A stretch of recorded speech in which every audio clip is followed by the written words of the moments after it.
Welcome back to Two Who's Review. I'm Alex, I'm Fitz. and we are joined today by the first time in a long while, actually. Sam is back. Yeah, that's right. I haven't been on since Space Babies. That's right. Yeah, you did do Space Babies. I I forgot about did. that. I forgot to ask Hadley about this, but I've meant to ask her. Now that you're on the podcast for the first time since Series 14 ended, do you want to give us like Yeah. a quick recap of your thoughts on the general series overall? I mean, I guess I'll just go for like the main talking points. Overall, I thought it was like pretty good. It was definitely more good than negative.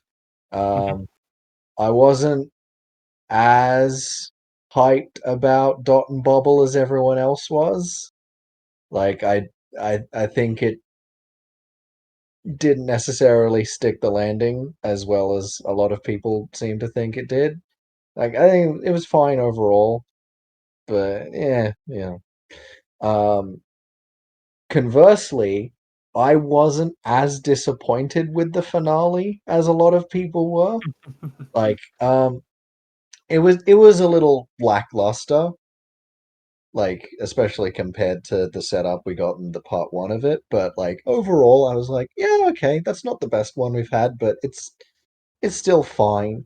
And the fact that I can say that a whole season has been fairly consistently good to great is just so refreshing that I'm just kind of happy that I'm just happy that we've got a kind of mediocre finale as opposed to oh, this is painful. I don't like it. Yeah, Which that's has about right. been the standard for a while. Mm-hmm. Do you remember what your favorite episode of the season was? Oh, I think I would still probably say it's Space Babies. Mm-hmm. Um, but yeah, I did. Is I a think hot take. I mean, I've already made my case for the reasons why I liked Space Babies in the Oh episode I no, was on. totally, But yeah. um, Like we like Space Babies as well, but like even compared to the rest of the season, I think me and Fitz were both like the most of it was better. But yeah, I would say if I was going to like try and be more like, well, okay, that's the one I liked the most, but which one do I think is the most objectively good? mm-hmm. Oh, I mean, Devil's Cord, Boom, Devil's 73 Cord, a Yards. lot of fun. Boom. I think Boom is kind of like the sleeper hit of the series Yeah, because it's like it's not quite a bottle episode, but it is. Um, I think it was Boom 73 yards. I just liked that it was so fucking weird. Um, Dot and Bubble, Rogue. yeah, Rogue was fun. Yeah, Rogue was good. Yeah, Rogue's good. And then yeah, the And then finale Mr. was the finale. Yeah. Yeah. Cool. So Yeah, yeah, if I things. have to point to one and be like, "Ooh, that's the good one," as opposed to the one I like the most, I guess it will probably be Boom. Cool. Makes sense. Yeah. Boom was pretty good. Yeah. Yeah, written by Stephen Moffat. Hey, Mm. wouldn't you know it? That brings us neatly along to the episode we're talking about today. It does. Mm-hmm. It's a Stephen Moffat written episode with the title that is one word that starts with B. It's Blink. Yeah. I'd have 2 nickels. That Blink sounds right. is the for a lot of people it's the clear highlight of the Martha Jones season and perhaps even the entire revival era. I would go so far as to say that Blink may be like definitely of the revival series, maybe of Doctor Who in general, is the single episode with the biggest worldwide cultural impact.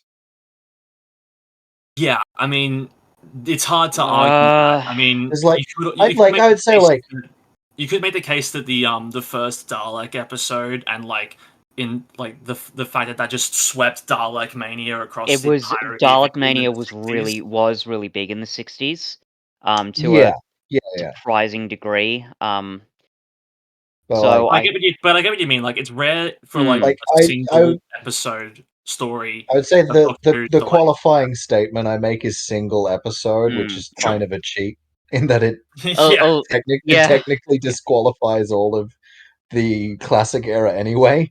yeah. Um, But it is ridiculous how quickly Weeping Angels became like yeah, a part of or even like little things like wibbly wobbly timey wimey is Yeah. just so synonymous with the whole series at this point. Yeah. Mhm. I think your point, Sam. I think it is pretty true of certainly of the revival era. There's certainly like that's the monster that's ubiquitous with the revival era, right? Yeah, And it's the only one I feel from like newly introduced in the revival that has joined the ranks of the Daleks and the yeah, Cybermen and the I'd agree. Zygons and all those guys. I think I think the concept and the design are I think really unquestionably one of the greatest monsters. It makes them one of the greatest monsters in Hmm. the history of the show. And it works like it all works in a way where that monster you could actually probably place it in any era of Doctor Who and it could still work, and that's partly because of the Well, minimalism of them, like the fact that's that debatable. you reckon.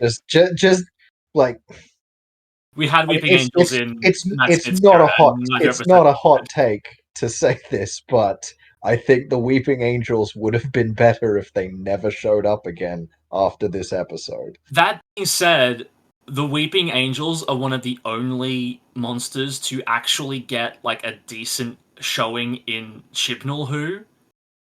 Yeah. Yes. And I do agree that was like the one episode of pretty much all of 13's era that I was like, okay, yeah, this is actually pretty fucking good. Thank you, Maxine Alderton. Yeah.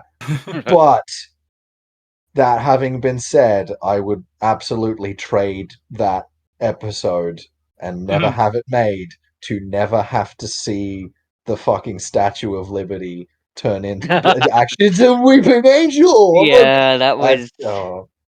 But I Like think I know Doctor hmm, Who's supposed to be like a fun, whimsical sci-fi thing, and you're not but that's supposed a to bit be too much. hard about it. But I'm like, I refuse to believe that one of the most iconic landmarks in fucking New York City, the city that never Never sleeps, sleeps. does not have at least one person looking at it every second of every fucking day. Mm.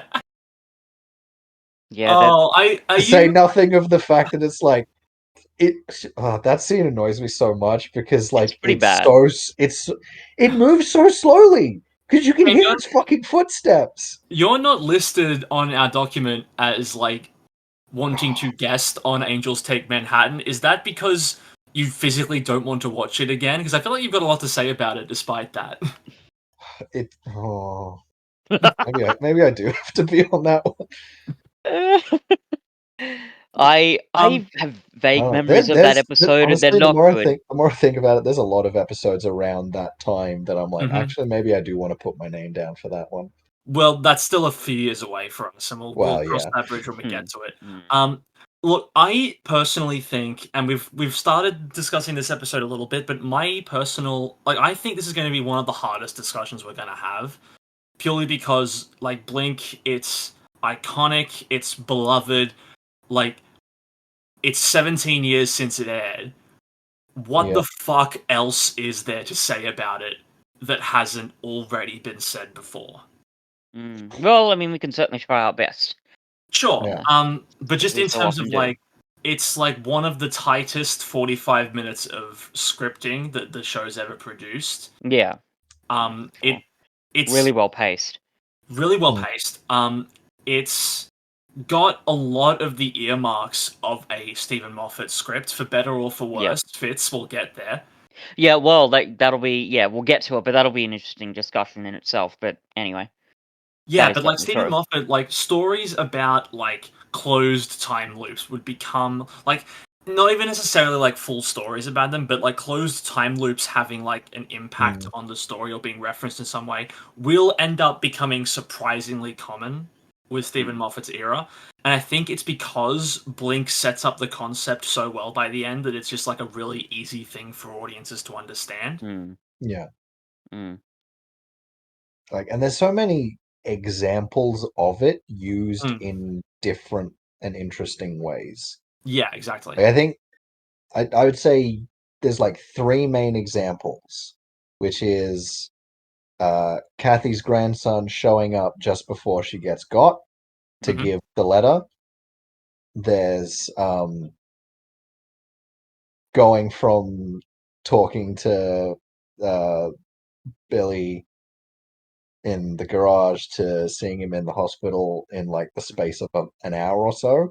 hmm And then, of course, the biggest, most iconic version is having a conversation with the pre-recorded doctor on the TV. Yeah. And I think, look, it's probably not unfair to say that when people think about Blink, they mostly think about the last like 15 minutes or so. And that's not a slight on the first half hour because it's just like the entire script is written in such a way that like, it's just leading us towards that point. It's when Sally and the Doctor mm, can finally communicate and Yeah. discuss like what the entire thing is going on, like how the angels work and all that stuff, set up their downfall. And right after that, you get the main like before that point, the angels have still been scary, but it had been more of in like an unsettling sort of way. In the sense that I think Mm. most people do, in the sense that it plays on the fears that people already had about statues, which is like, oh, I think I may have seen that move, but maybe I'm wrong. But then after that point, they just full tilt into straight up horror theme villain, like all like literally in your face. Um, and that's when like the most like the lights, the scene with the flickering lights in the underground, all that stuff, like seeing the Doctor again afterwards. That's when the majority of memories from this episode, I think, come about. Which isn't like again, it isn't to say that there's not memorable stuff in the first half hour. There's heaps to talk about. mm. Mm. Well, it is as powerful as it is because the storytelling up to that point has been so strong, Yeah, and we'll get into this in some more detail, but a lot of it, I think, comes down to like a combination of concepts which are really wacky and out there, but they're explained in very um, succinct ways, both with the Doctor literally explaining it, but also just the way they're integrated into the plot. That combined with really great character work, particularly with Sally Sparrow, Mm. so that when we get to the end, even more so than a lot of monster confrontations in Doctor Who, we are on the edge of our seat because we really care about these characters. It's um, one of the several brilliant elements in this story. I've often Harry. heard Sally Sparrow described as like the companion that never was.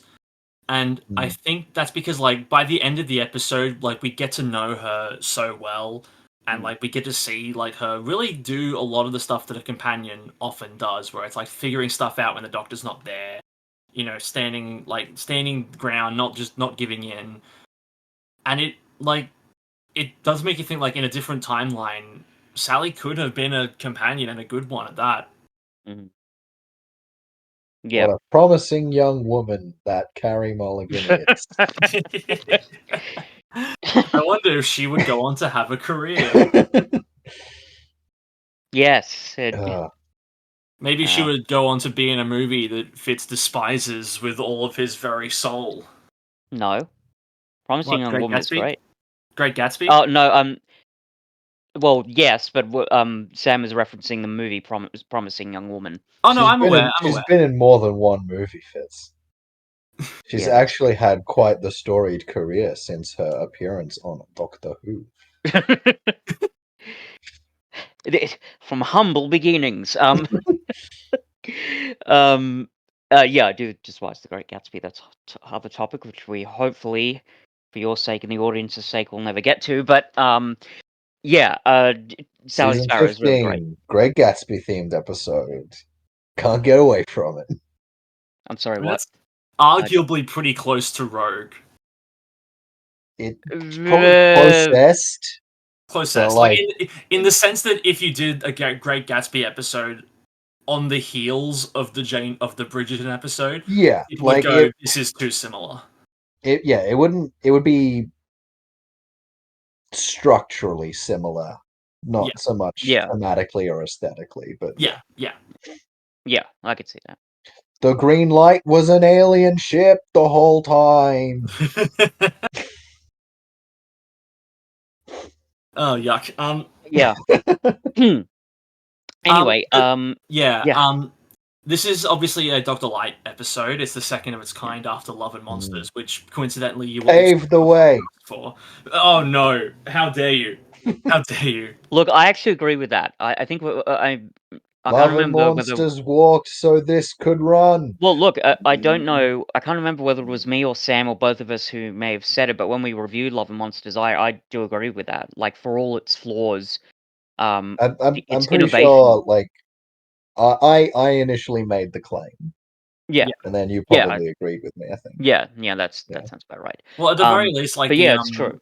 Yeah, if Love and Monsters hadn't existed, they probably wouldn't have done this experiment. Largely Yeah. because this entire thing was done so that they could work in breaks in the production schedule for Doctor and companion actors. Yeah. Mhm. But- This one works really well. Both of them in the next Mm. season also work really well in the form of Midnight and Turn Left. Yeah. I think and Stephen Moffat was kind of the perfect choice to write a Dr. Light story, because in a lot of his stories the ensemble cast plays a very big role, and because the Doctor takes kind of a back seat, we're able to really get to know and get invested in these characters, which leads to really quite beautiful moments. And I feel that if the Doctor was more present, I don't know, it would have, maybe the characterizations might have buckled on the weight of all of it. Well, if you recall, Stephen Moffat was originally going to write the Daleks in Manhattan story for this season, but he had to bow out of it, and so he decided to write this one instead. But you're also right in saying that, like, the lack of the Doctor makes this story just work, because, like, you know, no one is safe at that point. It works in the same way that 73 Yards worked without the Doctor, and I still can't get over the amount of people who were citing that as a negative of the episode, being like, "Oh, if the Doctor was here, he'd be able to solve it instantly." It's like, yeah, that's why that's he's not. not. No, that's Yeah. not the Use your point. fucking heads. That's not the point. That's always the thing that annoys me with, like, just like any kind of show, like you guys know, I've been watching a lot of fucking Star Trek lately, and there's the criticism I see sometimes of, like, how come everything always goes wrong? Are these guys like the most incompetent people in the universe? It's like, no, because if everything went right, there's no episode, so you never see that. If every season of Star Trek is roughly a year in real time, then you're seeing roughly 25 days out of that year where interesting things happened. Exactly, yeah. And then there's the other 300 plus days in the year where they're like, yeah, we were just flying through space. Nothing happened. And that's Everyone did their job today. That's also true of Doctor Who, because there's a lot of Yeah. implications that the Doctor and their companions go off traveling to other places that we never even see. Well, there's like several direct references in this episode where Martha's like, oh yeah, we saw the moon landing 5 times, and at the end where they're like, yeah, we gotta go do this thing with a lizard and a crossbow. Yeah. For sure. It makes the world a lot larger in that sense. Yeah. Yeah, it really makes it expansive when you add in all the other forms of media like the Big Finish stories and the books, which is interesting.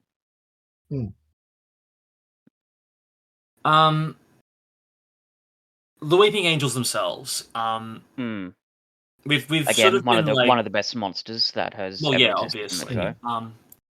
show. Like we've sort of been we've been saying that a lot. Let's really dive into what makes them so good. In this story specifically, we can leave out other appearances for now, because I a think lot we of what could this talk about them in a more general sense outside Ki- of this episode. Is we just can, but the one thing I wanted to highlight is the way that the quantum lock works in terms of the fourth wall, which is a thing that yes, isn't always consistent in future Weeping Angel stories. yeah, The way that, like, on your first watch and you're looking at the screen, you're thinking, this person has completely turned their back on the angel, and yet the angel isn't moving. That's a bit weird. But then you realize, wait a minute, it's me, the viewer, looking at the Weeping Angel that is affecting the quantum lock right now. See, Which brings you into the experience and makes yeah, them even scarier, in my opinion. I do like that that interpretation. I was personally, I always more just like rationalize it as either they're just like effectively playing with their food, or they are just being cautious so that they don't accidentally look at each other.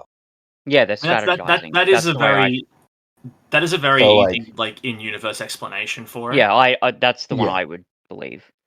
But whatever the reason behind it, it does add to the scare factor, which is why in Flesh and Stone in season 5, the fact that we straight up see them moving on several occasions completely eliminates that fear factor. like I was like there is something about like in that moment seeing them move is like ooh, but then like after you let it sit, you're like, oh, okay, that's Yeah, exactly. whatever. Um, I will give Flesh and Stone one props to that was a good horror moment with these things, and that's when they're like, oh, all of these fucking statues are oh, angels. oh yeah, like I Like as a whole, that's the really best enjoyed that part, story. but like Like, I as a whole really enjoy that story. Like, I really only have a few complaints from memory, and the fact that we see them move is one of them. Um, I can't think of any other massive complaints I have for that episode off the top of my head, really. Like, for the most part, I think it's really, really solid. I've never been a fan of the like an image of an angel just becomes another one thing. Me I feel neither, and it's something that it never feels like really putting a suits hat in the on a future. hat. Like It it's just like does. they don't need to be more complicated than they are. The But even that is simplicity just is like what makes them scary to me. even that is just like it's in the first, like, 15 minutes, and then it's not really utilized. Like, it's just not in the story after that. Yeah. So it's not like a huge aspect of it. I think and I don't know, like, did Stephen Moffat write that story? I He can't did, yeah. remember. Yeah. Until Maxine Alderton got her golden hands on them, Moffat had been the only person to write the Weeping Angels Right. in Doctor Who.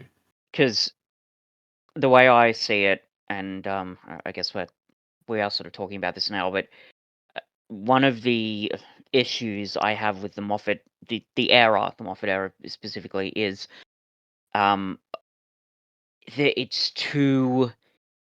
it's almost too clever for its own good. It's like it feels like he's piling on the twists and the bizarre, wacky concepts almost for the sake of them in some of those stories. Here, however, it's one of the elements that in other Moffat stories in the Moffat era that might bother me, but here it's just right, basically. I feel like we need to break out the human resources meme again for you, Fitz, in terms of Moffat's writing, because one of our, this is the team that reviewed The Chase favorably, which has several Yeah. bizarre elements that don't really need to be there, and yet we love that. And yet when Moffat does it, oh no, it's bad now. Hey, I do think there's a contextual aspect to that because No, Yeah, there I is. There is. agree. I'm Yeah. being a bit Yeah, unfair. no, I know about he's being this. oh yeah, Yeah. but like I understand what you mean, though. Yeah, it's like wacky like- concepts are part and parcel with Doctor Yeah. Who. I mean, I hell, the don't episode know. we're going to It's- review, the episode we're going to review in next week's episode is certainly one of them. yeah, I think the problem with Moffat is that it, at least in this regard, it's that there's a sense of like you say, Fitz, that is like, aren't I clever for coming up with Yeah. this? And then like you sit down and you think about it, and you're like, no, Yeah. you're not, I not remember that. really. I just think Not that smart. You've just made it needlessly complicated. yeah, I just think Witches Kind of Familiar. like a certain reboot of fucking certain mystery detective from London that also has involvement from a Mr. Stephen Moffat. Yeah, I realize this is only one episode I'm focusing on here, but I cannot get the image of the ending of The Witches Familiar out of my head with the oh, see, Doctor, I was playing the 4D chess all along. Anyway, that's a whole other Yeah, topic. to me, that isn't even like and this is something we can bring us back on topic here because it's something I think comes up Sure. in this episode a little bit. It's not necessarily the anti-clever aspect, but for me, that's more of a he thinks of like moments that he wants to happen that he thinks would be cool, but then he doesn't put enough legwork in to Oh yeah, justify them Yeah. with the rest of the narrative. yeah. That's To the. me, I think I've. Oh, sorry. Okay. well, there's a prime example of this in this story, and it's one of the few weak points in it, and it's the pre-title sequence. While the right having the Doctor Sally discovering the writing on the wall, it's a great way of setting up the closed time loop thing for the story. But I can't figure out why a Weeping Angel would decide to throw a clay pot at Sally Sparrow in that moment. Mm. Yeah, Mm. yeah. That It's clearly Yeah. only been written in that to have a creepy Yeah.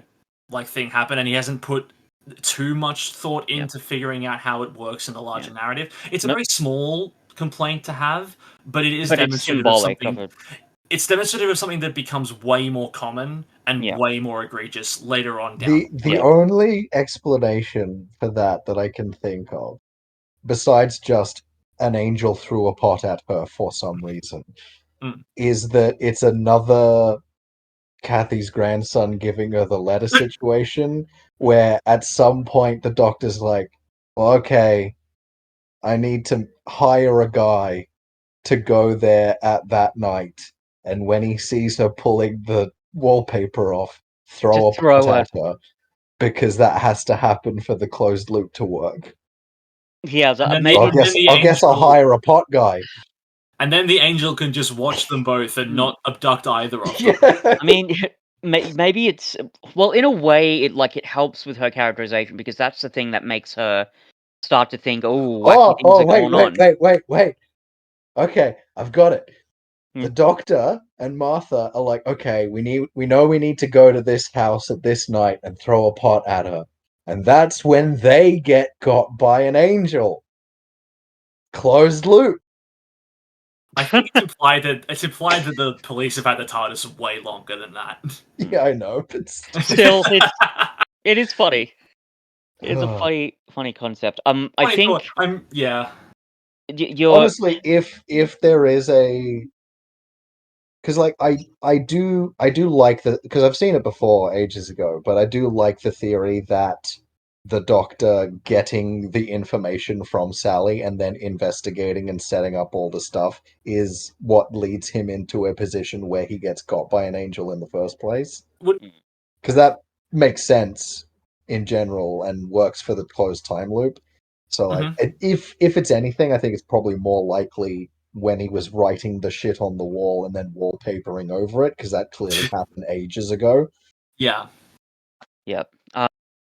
I also like to think. I also like imagining him doing that with Martha, just sitting there being like, "Can you show me more of time and space? Why are we doing this?" It would be funny if there's like a part in the document where it's just like, You just gotta. There's You gotta get got for all this to happen and work out. So there's a point where him and Martha are just like sitting in a room with their eyes closed, being like, "Yeah, they'll get us in a minute." I think the thing that you mentioned before, Cuff, about the Moffat's concepts sometimes being, oh, look at how clever I am. I think the way I'd phrase that is some of his writing, for me, particularly in his era, insists upon itself, so to speak. Now, maybe that is a separate issue to simply not thinking through some of the wackier concepts he employs. And if so, that's another discussion for another day. That being said, I think you're right in pointing out the, I suppose, the danger that Moffat's tactics can, run into when you are a very concept-heavy writer, which is exactly what Moffat is. It's true throughout, I think, really all of his stories. And that strategy of, crazy idea, okay, I'll just retrofit the rest of the plot, which I mean, I don't know for sure, but I assume that's what he's doing. Well, That sometimes it, can work in Hmm. better instances than others. Thankfully, it works pretty well here, though. yeah, and the Weeping Angels are a good example of this. Like, he needs to facilitate a time loop story, so he devises a monster that kills you by zapping you into the past and feeding off potential energy of the days you would have had in the present.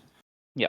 Like, it serves a narrative purpose for the time loop story, but it's also just an extremely well thought out and interesting and unique monster on its own right.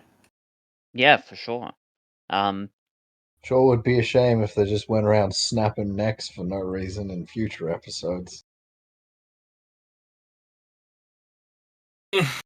Yeah. I don't really have a problem with that in Flesh and Stone, honestly.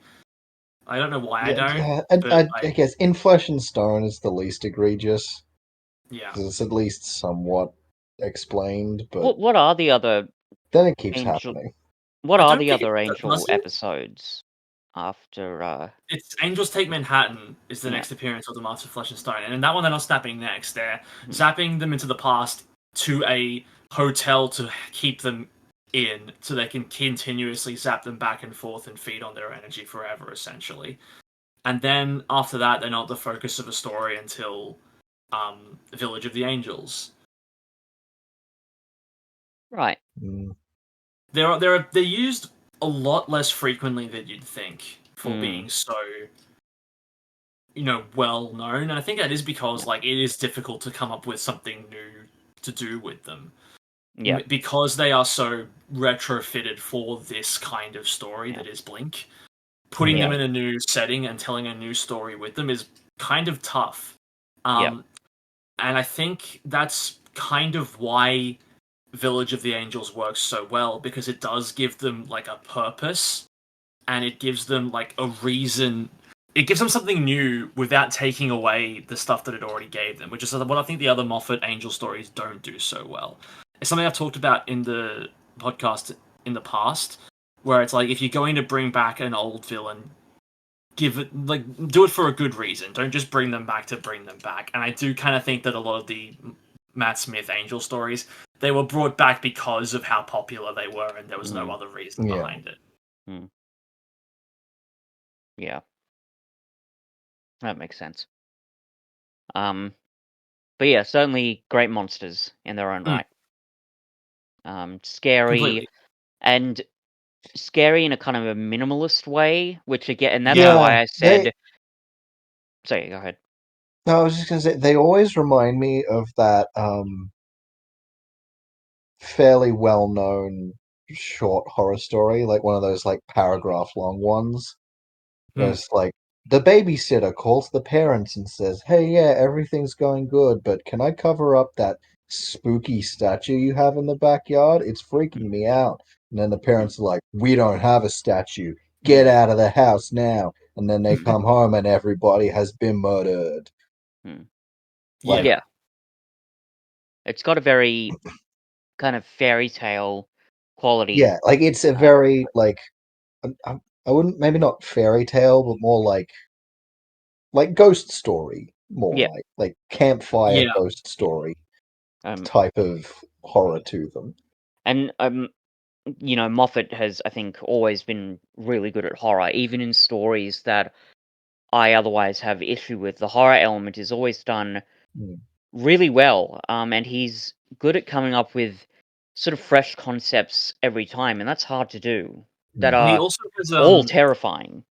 well, he's also got a really good talent for um like really like fleshing out a semi-common human fear that is like based around something kind of mundane, like Yeah, children in the gas mask zombies Mm. episode. Then in the future he'll do it with shadows and the dark. yeah. Yeah, Like he's really good and at that. And I've actually clocks. and clocks. And I've actually got a quote here from Moffat Hmm. on writing horror fiction for Doctor Who. You have to remember that being scared of the dark and being scared of monsters is basically a childish impulse. There's always something about the nursery always something of the nursery about horror. Adults never quite grow out of their childhood fears. They just belong in a different part of our heads. Doctor Who isn't a childish program, but it is childlike. It is a program for children, and many adults who watch it and love it watch it as that. Yeah, Yeah. yeah, I'd agree with that. And he's just really good at taking these frightening concepts and just visualizing them in Mm. brilliant moments, like these kind of great, almost set pieces. Really, I mean, like I said, he's a very concept-heavy writer, but again, even in stories that I've had issues with, there are just moments that are just sort of branded on the back of my brain. The Mondasian Cybermen, the first time we realize what they really are when we're in the hospital and they're turning down the volume. Again, like I've mentioned before, that I've got sort of personal connections to that sort of imagery, but um, I don't think I've ever forgotten that.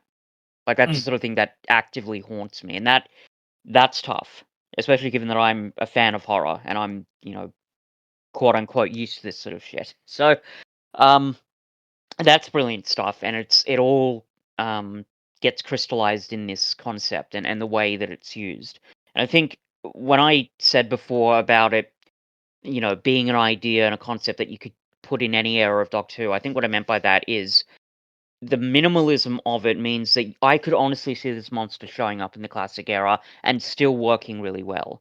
Because Yeah. all you basically need is someone in a costume for the makeup to look basically like, enough like stone, and, fuck around with the lighting a little bit, and you could still make it work. And that's kind of brilliant. I mean, none of the ones used in this episode, at least, are costumes. They're just statues, aren't they? I I think there don't may think be. so. I think there's one shot which I'll actually, I may. Because I do know the parts where we see them moving in flesh and stone were actors, and it wasn't CG. Yeah, My understanding of how they do the Angels is that they do have like actors in sort of like grey body they paint and makeup must. like pose, and then they do a little bit of like CG in like post Yeah, to make them like look more like stone, because that's a lot of statues you got to build out of concrete yeah. if you're Well, not going to they do Well, wouldn't be making them out of concrete. It would yeah, be like it would be. fiberglass or Mm, something. yeah, in sure. the same way But that I'm I've seen pretty a Daleks I'm lot. are pretty all sh- made of I'm wood pretty and sure there are some that are fiberglass Oh statues. yeah, no, for sure. Because like I've seen pictures of them in Doctor Who museum exhibits and shit like Yeah, yeah, no, undoubtedly. yeah, Yeah, some of them probably are people in suits with It's some probably After Effects stuff on them, probably but like, mixed.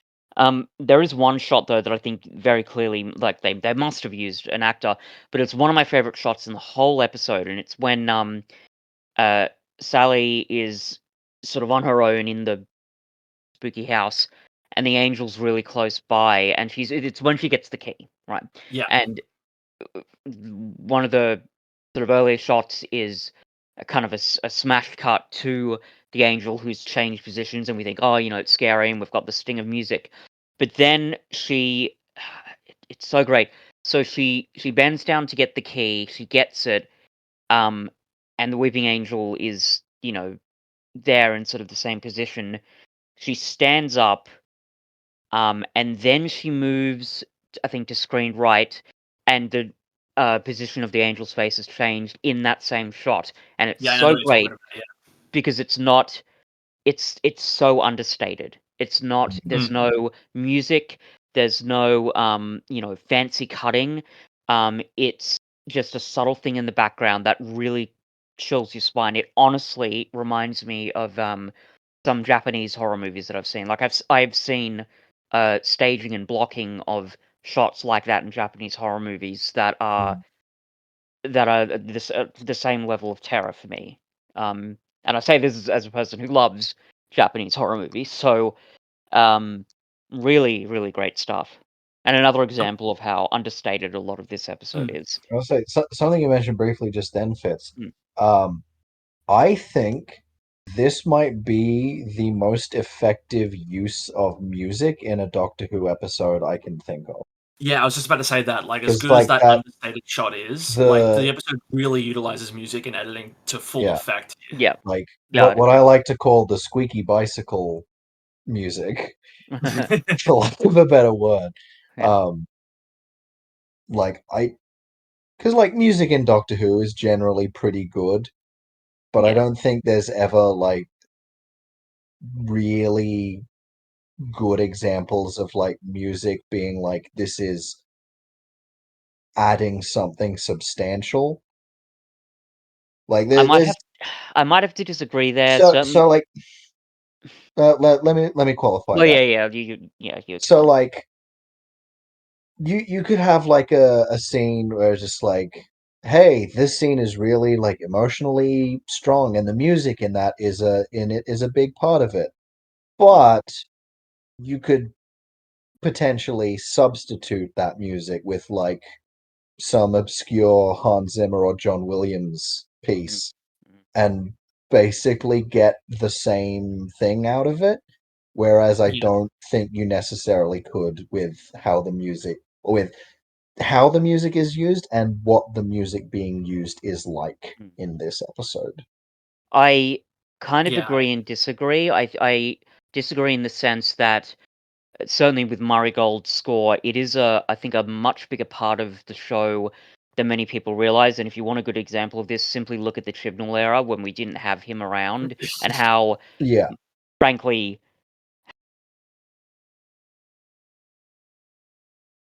how much of a being said, the music in Blink having a very like super driving force in the narrative. I mean, like you mentioned the squeaky bicycle sounds. I assume you're yeah, referring to what must be like some staccato strings that they're using at certain points. yeah, But that's similar to the shower scene in Psycho. It's music, like yeah. music, obviously, but it's been Like used in a I don't really think you could substitute the music in the shower scene in Psycho with something else and no, have it be as effective.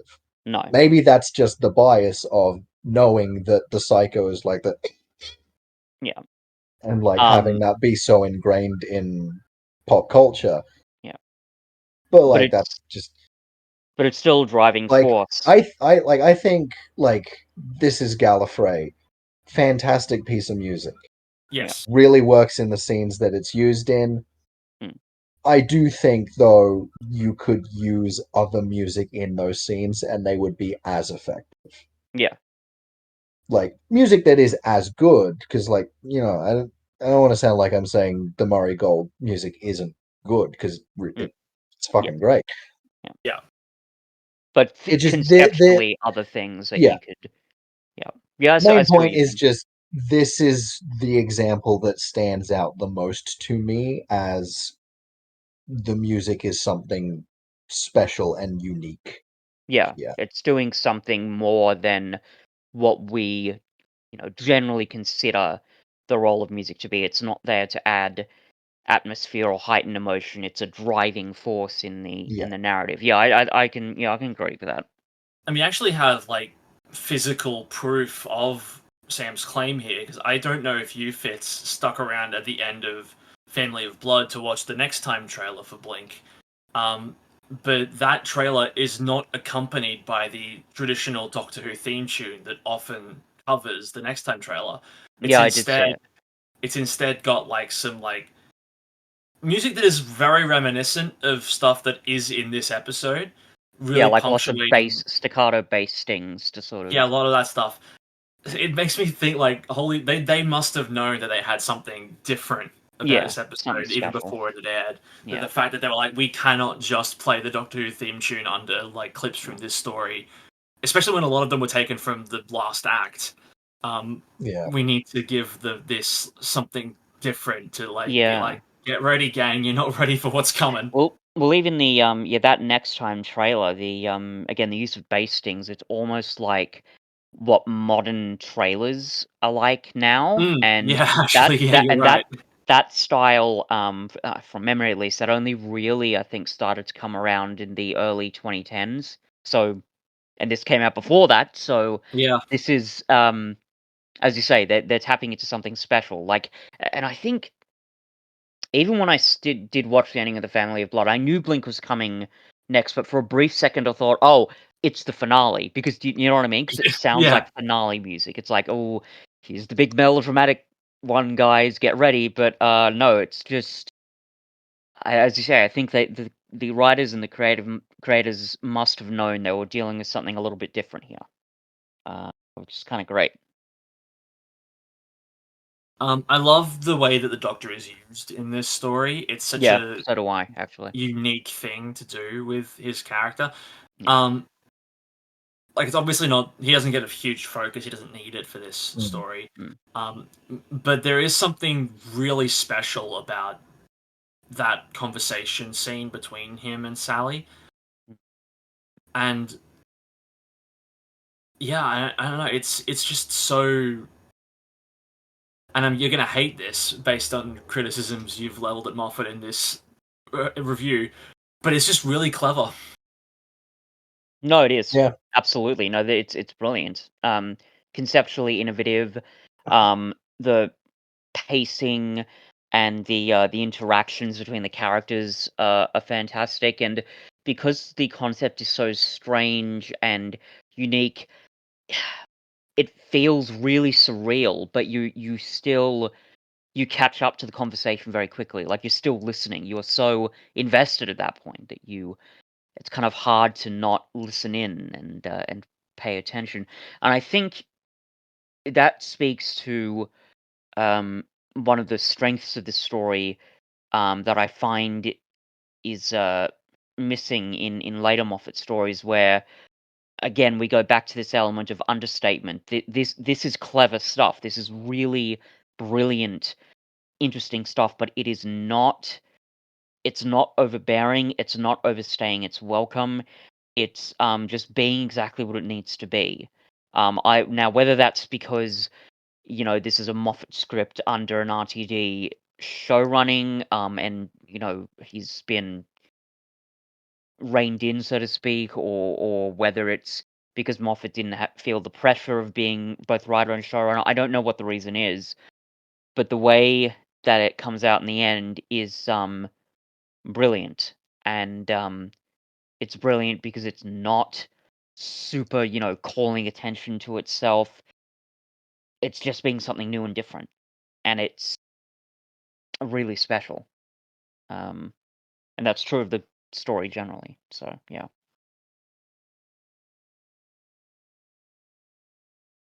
Yeah, part of me, I don't know. There is something that is kind of. I'm thinking about Martha in this episode, who, Mhm. like, it almost non-existent. Doesn't Yeah, she really. gets nothing. She gets nothing. Yeah. Part of me Kind thinks of it like would have the been rest of season 3. what?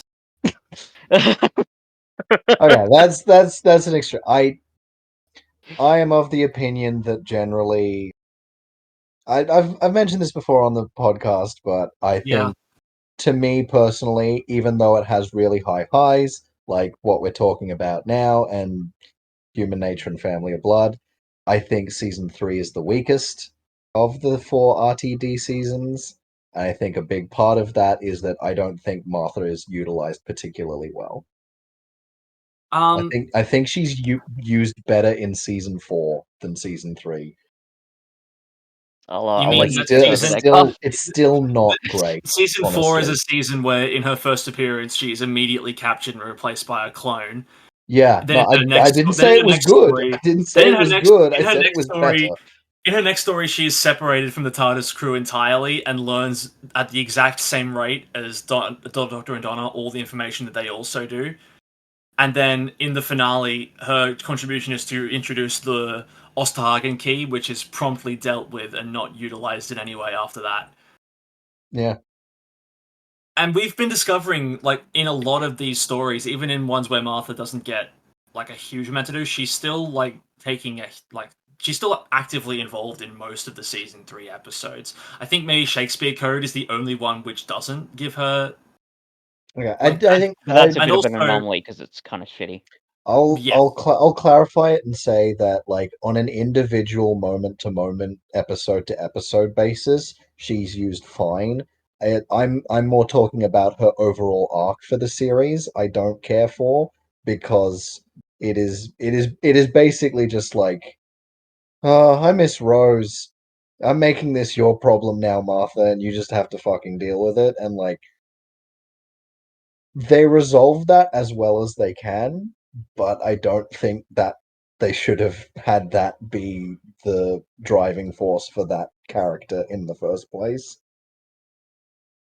I don't know. I'm not a fan of how she is used by the season as a whole, even if individual plots and individual episodes use her fine. that I'll agree with, especially as someone who thinks that Rose is very much not special in any way. Yeah, Um, like it is a bit difficult to see, yeah, especially like because like generally, and I think we've proved this kind of throughout the podcast. Episode by episode, Martha is a significantly stronger companion than Rose in terms of what she actually does and contributes. yeah. So the fact that I'd say Martha's my without problem is this, more the dynamic she has with the Doctor, which is so important to a companion character, yeah, is not great. And like I said, I don't care for her arc very much. Like, I like setting aside like the minutia of what she does and how events play out. I like Martha as unit support team member more than Martha as companion. Honestly, I bring her back and have her hang out with Kate Stewart. I don't know. Like There are people who, for some I would reason, be super excited to see that. do you remember before the casting for the upcoming spin-off, The War Between Land and Sea, was officially announced? I don't even think I've seen the casting. The casting is, well, for a long time, Freema Agyeman was rumored to be coming back for that as like a Yeah. main player. She's not, but when the rumor came out about this, a lot of the same idiots who complain about recent Doctor Who were up in arms that bringing Freema Agyeman back would be woke for some reason. And it's like, yes, Martha Jones, a character from 2007, is now being used as an example of the woke trend in the 2020s. Oh yeah, but she's not white, so that means it's woke. For some reason, they didn't have a problem with her in 2007, or they did and just knew to keep quiet about it. No, everything wasn't ruined by woke back when I was a child and didn't have the media literacy skills to really think about what I'm watching. Mm. And now that I'm an adult who still doesn't have media literacy skills, but watches a lot of YouTube people who get angry and tell me to be mad at things, now Okay, everything's being ruined by woke. mm. All right. The War Between Land and Sea. The main three pieces of casting: we have Gemma Redgrave as Kate Lethbridge Stewart, Sure. and then the other two main characters are played by Russell Tovey and Gugu Mbatha-Raw. Russell Tovey, famously Alonzo in Yeah. Voyage of the Damned, and Gugu Mbatha-Raw plays Martha's sister. Yes. Neither of them are playing those characters in the spin-off. They're both playing new characters. Oh, okay. Right. Well, And it's a five-part there's thing. precedent for Martha's Oh, yeah, family members playing multiple characters. Yeah, and Martha herself as well. Yeah, Hmm. yes, that was the thing I was referencing, Cuff. Thank you. Yes, but also Martha's mother plays one Thank of you the for cat. mansplaining my joke, Cuff. Okay, Martha's mum plays one of the cat ladies in New Earth before she's Martha's mum, and that's more on the money to what you actually fucking said. So forgive me for just adding more for the audience, maybe. And Jesus Christ, you come onto my podcast and fucking cancel me? I'm sorry, am I making the podcast too woke by being You're damn here? right you are! You know what? The racists have a point. Oh, no. No. You know what? I just realized I'm saying all this in the Blink. There's a soundbite. I'm saying all this in the Blink review, which is the one that's most likely to get the most views. So, and okay, Sorry. Yep. That was. I don't know what the fuck happened there. I had a laughing attack, and then it just mysteriously turned off for me. but I thought you intentionally No, left no. because I was being racist. Although. Don't do it again. I don't know what it's going to do for the recording.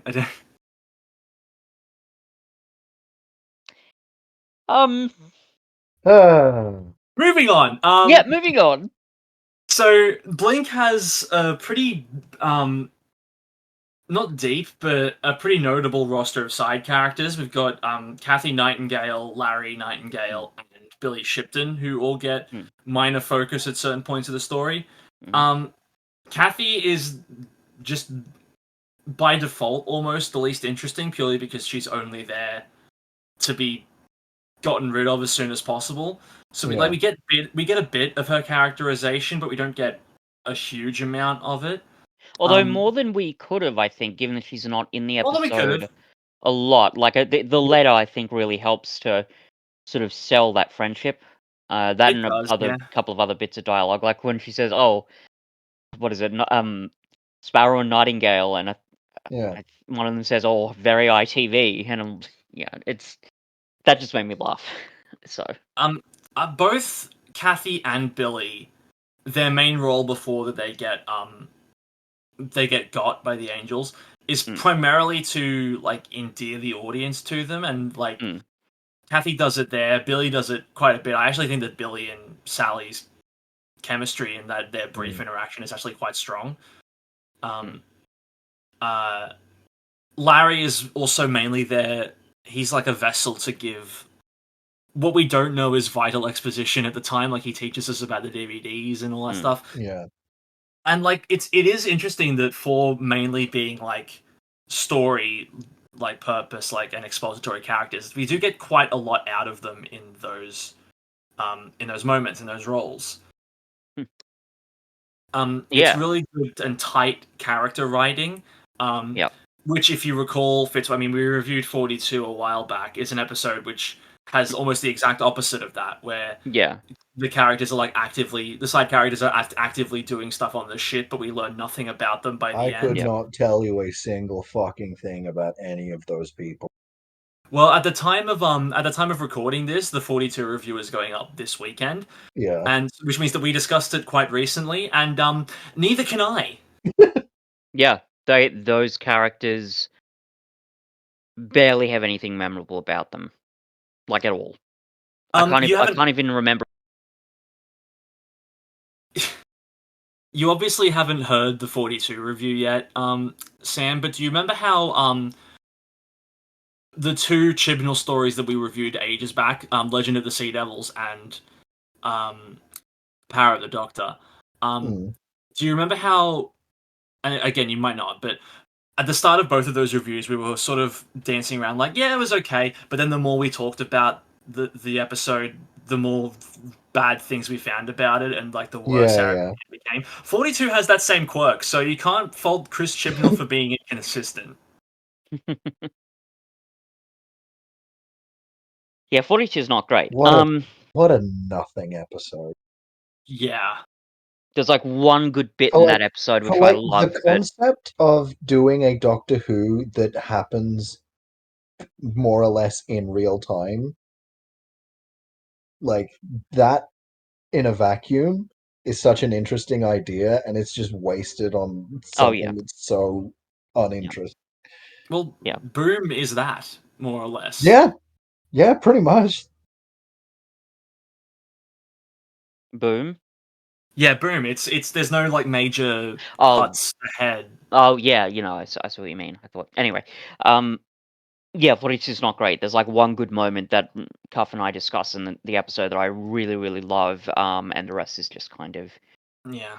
meh. Anyway, back to Blink. Back to yeah. I do like the characterizations quite a lot here. With Yeah. Billy in particular, and I think for I really me, like the scene he has with the Doctor as well. I don't think Yeah. that one gets talked about nearly as mm, much. mm. Yeah, it is pretty good. Um, he kind of like he I don't know if I'd say he like fully accepts the gravity of the situation, but he sort of, I don't know, acclimatizes himself to what's happening pretty smoothly, I think, given he's just been dropped into Well, I don't think we nineteen sixty-nine. I see know. enough. The I don't think majority. we see enough of the scene to like actually get into the meat of that. Mhm. Like Yeah, but he's also like basically just even like plopped in there, and the Mm. Doctor sits down next to him and like says all the stuff. But I think the thing I like about it is that the Doctor's being all like, "Oh, wacky! It goes ding when there's stuff, and it explodes chickens." Is like, Mm. but like you can see on his face that he's like, "I'm saying all these silly things because I have a fucking doozy of a bombshell to drop on you, buddy." Yeah.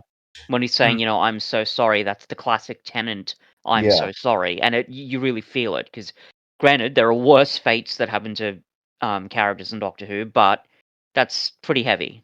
Um, yeah, just to where have is it the just be like, what's the first "I'm so sorry"? Is it that oh one, god. or No, have the other ones it's happened? definitely not. I'm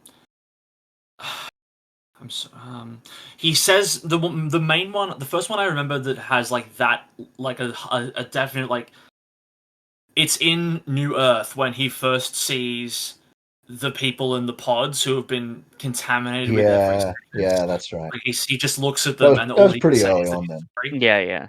Yeah. And I feel like there's other moments as well. Oh, there's heaps. Like it's quite a common thing that Yeah, he has no, to it's say. Yeah. like it's To the I don't point know. where I to the feel like point if you count them all, it'd probably rival something like Alonzi. I would It's just eclipse it not Oh, surely. it's just not as I, noteworthy because I think it probably happens it's more not than a an big Alan Z, bombast. but yeah. To the point where Fitz, do you remember the first Doctor Who themed trivia thing that we ever went to? Yes. You were dressed as the fourth Doctor, I was dressed as the 10th. Yep. And our team tied with another team for third place.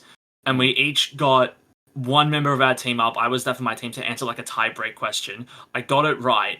And then I turned to the opponent and said, "I'm sorry, I'm so sorry." And like just everyone got it instantly. That's how iconic it is for that Yeah. character. Like it's just That's also how nerdy Doctor Who fans are, in case anyone on this podcast or listening to this podcast was not aware of that.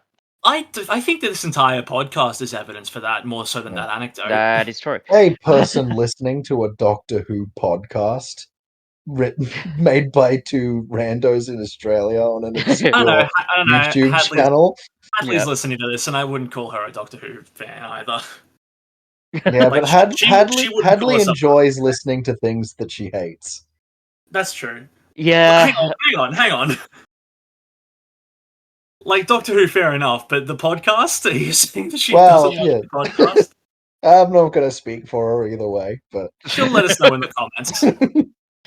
Yeah, that's true. Um anyway, back to these characters. They are very well done, given they're not in the episode a lot. And Yeah. again, I really have to take it back to the understatement that's used really effectively throughout this story. I think the scene that really sold this episode for me, just generally, was the interaction between older Billy and Mm. Sally. Yeah, I And was that, I gonna mean, that might seem kind of mention it. obvious because it's one of the big, kind of emotional moments of the story. But the reason why I think it sold it for me was before that point, I was watching the episode. I'm like, oh yeah, this is really good. It's very technically well done. It's very scary, but there was something something stopping me from saying, "Oh yeah, this is like one of the greatest episodes ever made," and I wasn't sure what it was. But when I saw the scene with Sally and older Billy, um, it's so beautiful, and Mm. it's beautiful I because feel like "It's the Same Rain" is another one of those, Yes, like, lines yeah, from oh this for sure, episode that is I just was gonna bring that up. Yeah, persisted. yeah. I think the line that's definitely true. I think the line that really sold it for me was, you know, look at my hands, they're old, how did they get that way? I genuinely felt emotional when he said that. Mm, I don't know exactly why, but there's just something about that line sort of encapsulating the melancholy and the desperation of the scene, and also in a weird way the romanticism. And I know that mm. Moffat's romanticism has been something I've heavily criticized in the past, mainly because it's used, in my view, quite excessively. Here, though, it's just perfect. It's Yeah. again, it's understated. It doesn't need to be big and bombastic. We don't get, the big melodramatic music. We don't um get any, We get the call professing back speeches. to the line from earlier when he says, "Life is long and you are Yeah, hard." yeah. yeah. It's just Yeah.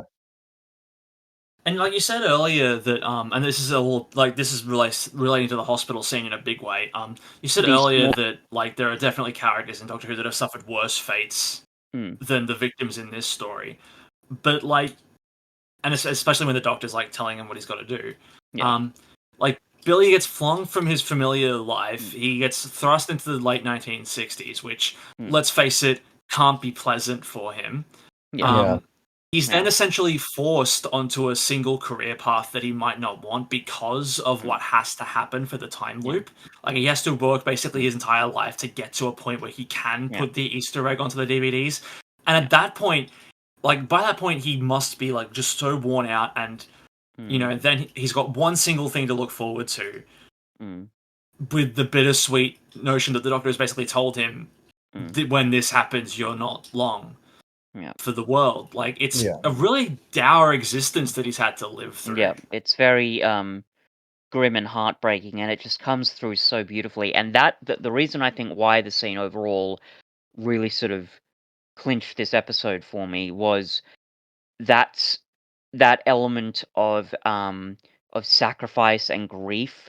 That's the real core of the story, and that's what makes the ending so terrifying, because we care about these characters so much. It's not about the technical elements on display in the the horror that's being used. It's that emotional core, which is very distinctly Moffat, but not in a way that bothers me. It's just, as I said, it Well, just feels right, and I love it for that reason. the other thing is that the hospital scene is really the first time in the episode that we really slow down and Oh yeah, explore what effect this is all having on the characters.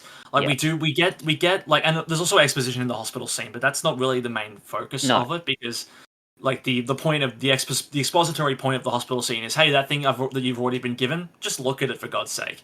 yeah, Mm. But like in terms of like, because we've already had Sally having to deal with her friend not being gone, and then having mm, to go tell her brother that he's mm, not going to see his sister again. Those are definitely emotive scenes, but mm, Well, we they're don't even really quick. actually see a scene where Sally tells Larry that actually no, she's gone Well, yeah, forever. exactly, yeah. mm, It's Like, mainly there for like obviously a you have to presume at some point after everything went down, she's like, so yeah, actually she's not coming back. mm, certainly, yeah. And even then, like the focus of that scene is a for a bit of like comedic relief with Larry, mm, but also to set up the Doctor on on the DVDs a bit more. yeah, This is the first time that like there's any like I'm gonna say like real emotional weight to the actions that we've seen so far, or at least any that is given a major focus in any mm, meaningful way. And mm, it's done so in a way that doesn't feel like it's getting in the way of the story. It feels like it's really supporting it. yeah. It's a space for the audience to breathe, but also to really realize the impact, and again to make us care about those characters.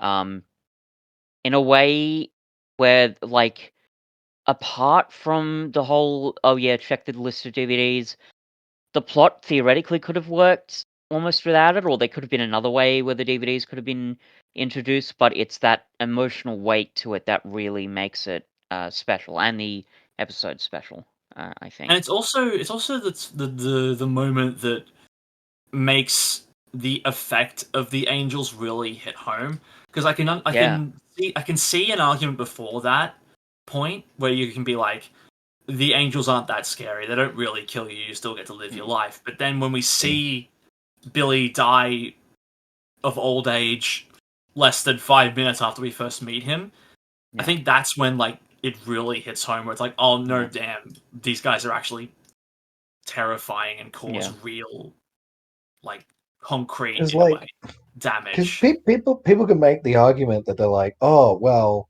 you know, you still get to live your life, and you're like, no, you don't. No, not You the, get not to the live life you're a used new to. life.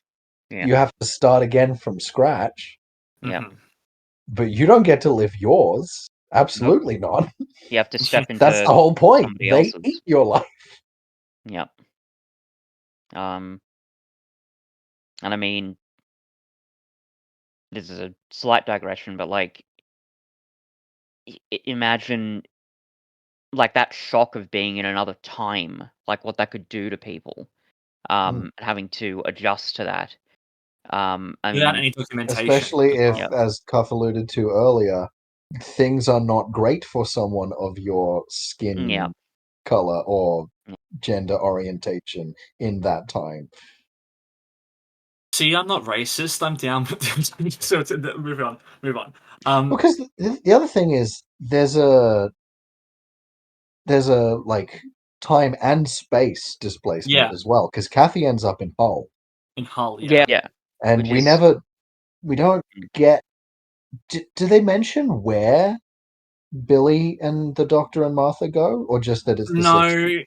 It's just some alleyway somewhere in 1969. So like And they could be in fucking New York for all we know. yeah. Well, the yeah, they could, angels. Because like not only are you Even like more in New York. I've grown up in London and made a life for myself here. Now I'm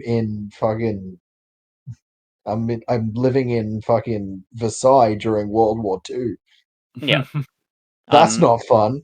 I mean, well, imagine, for example, like I'm chronically ill. Can you imagine if I had to go back in time? Oh yeah, you'd be dead. I'd probably be fucking dead. And I mean, let's be Because honest. what does that is? Yeah, no, you're completely right. Yeah. And also, like even for, in a more like generic example, say I get zapped into the past, like visually I'd probably be all right, but I would have, like, assuming I am as I am now, I would have no money to my name, and without documentation, no way to really earn money for myself, because I'd have no way of like doing, like, applying for a job, doing tax with that, like doing anything government related. I would essentially be like a Just a ghost in the wanderer. streets, essentially. Yeah, I'd have to live off the streets. I don't think many people, like, realistically would survive more than like a month. Oh yeah, it'd be like the witness protection program, but without the protection. Yeah, exactly. So yeah, it's a pretty fucked up concept when you really think about it. And in a way, that's why the scene is so helpful, because it allows us to think about it. It's like, ooh, yeah, this is pretty full on, isn't it, folks? And I also like how the episode also sets up a viewpoint that makes us feel sorry for the angels in a way, like with the brief moment of the Doctor. Obviously, it's there to like foreshadow how they get defeated in the end. Yeah. But also that moment of the Doctor being like, they can't look at each other. They're the loneliest creatures in the universe. They can't Which, be for the seen. 10th Doctor to say that is quite something. Yep. Also, this is I was gonna say, it would be really easy to bake that into their power set, where it's like, oh no, they can look at each other, they just can't have other things look at each other. Yeah, that would make them truly overpowered. But like that Moffat gave them like the blanket weakness is not just a way to defeat them in the end, but also to add a bit of an extra like layer of sort of melancholy to the characters of the Weeping Angels. Yeah, for sure. I didn't just think about it. I thought of it earlier today. It's something small. When Billy says he did get married to a woman called Sally, is that Sally Kathy's daughter? Interesting. Uh, Does the Because time let's line up? It I might. think so, because I What- mean, how old was she meant to be? Like, Kathy goes back to 1920. yeah, yeah. Billy goes back to 1969. yeah. There's a 49-year difference. She obviously didn't Oh, have true. her youngest child in 1920. It probably would have Mm. been conservatively the latest it would be is like 1940, I would say. Mm. So that means that she would be 29 when Billy gets zapped back into the past. I think that lines up fairly well. Yeah. I mean, there's every chance. I mean, Hmm. don't we see a photo of them, What Billy and Billy and wife? I think so, but I don't know if we ever see a photo of Kathy's daughter where she's not a Hasn't- child. No, I'm Yeah. just like I. The reason I bring up the photo is I can't remember if wife was white or not. Was she? I will see if I can find anything. Mm. Because if she wasn't, then no, it's not her. Well, yes. The main reason I bring that up, though, is that sounds like a Moffat thing to do, right? That sounds like almost like a small thing that he's implanting into the narrative, even for another episode. I don't know what his plans were around that, and maybe it is just a weird little coinky dink. But again, that just feels like a Moffat thing to do. Okay. It doesn't seem likely. Hmm. Let me have a think. Okay, so I don't know a photo of Billy's wife, but what we know about her is that she has dark hair, and it. Oh no, this is Kathy's grandchildren. She's got a photo with 3 kids, and the youngest child is blonde, but these are her grandchildren, not her children. So, where's the other photo? It's not on this website. I can't find anything that immediately disproves the theory. Yeah, like I said, it's possible I'm wrong, but again, it feels like a Moffat thing to do. It wouldn't surprise me if there was something going on there, but It definitely fits in with like the close all loops into one thing, neat style of Yeah. storytelling that Moffat Yeah. likes to do. yeah, for sure. Yeah. Also, a couple of small things I wanted to mention. There was something. Yeah, this is a tiny little thing, but again, it feels like a Moffat thing to do, which is kind of cool. When Sally first meets Billy and then she's leaving the room, she says like 4 times, "Don't look at me." Yeah. Like the angels. It's like, it's, I don't, I haven't It's the thought. opposite of the angels, actually. Yeah.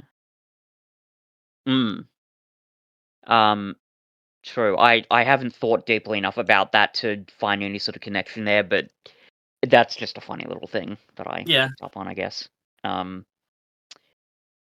Yeah, I think that's everything I have to say about this story. I don't know about you folks, but I'm pretty content, yeah. yeah. Yeah, I think so. Yeah. Let's rank this puppy.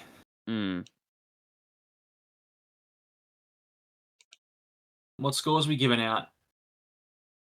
I'm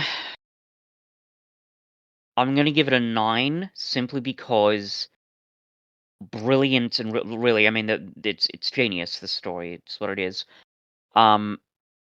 Purely because it's not dealing with, as big as and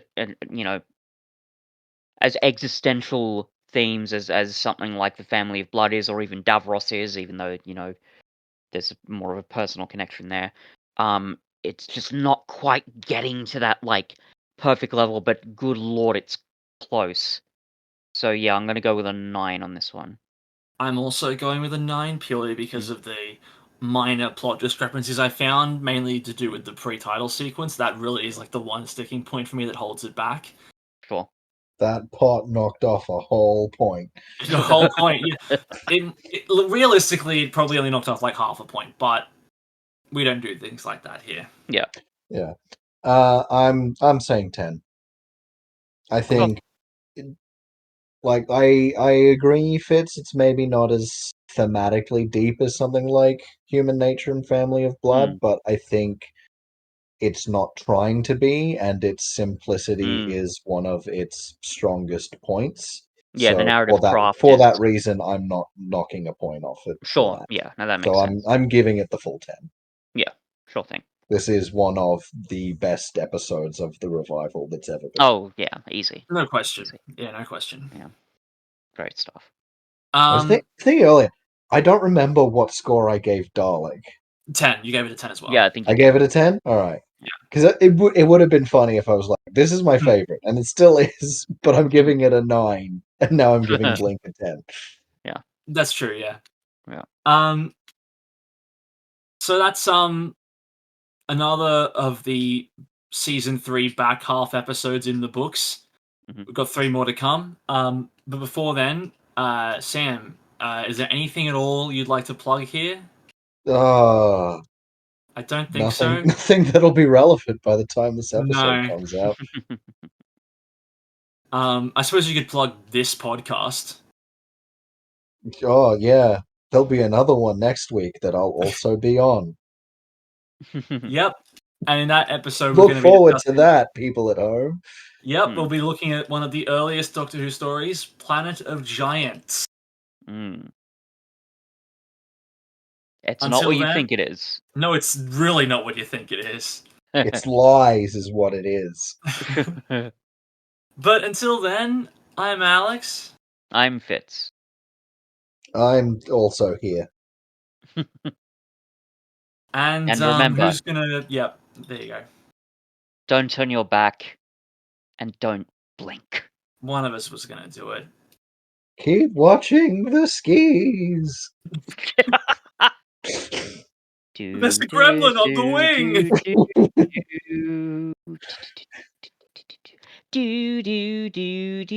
I'm gonna stop that now.